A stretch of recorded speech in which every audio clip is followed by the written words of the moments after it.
Hello and welcome to Sew Ab Fab. Today I'm going to show you how to pop in a jeans button. So the first thing we're going to do is take our owl. If you haven't got one of these, a sharp nail will work.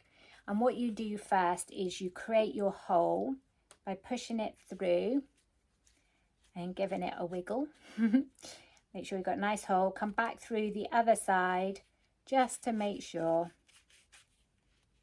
Then we're going to place our back of our button. Now you can tell this is the back because it's got a sharp pointy bit.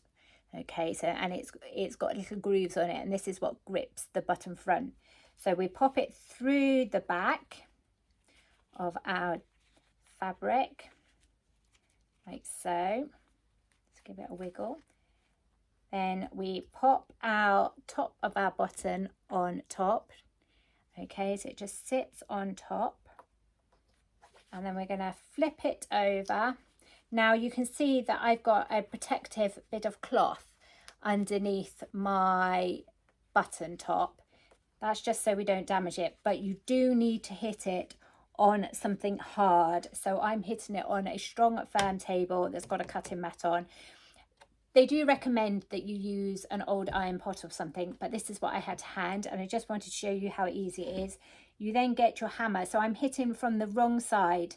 So my button top is being protected by this calico, and I'm hitting from the wrong side. So I'm going to give it a couple of taps to start with, just to make sure it's in, and then give it a good whack.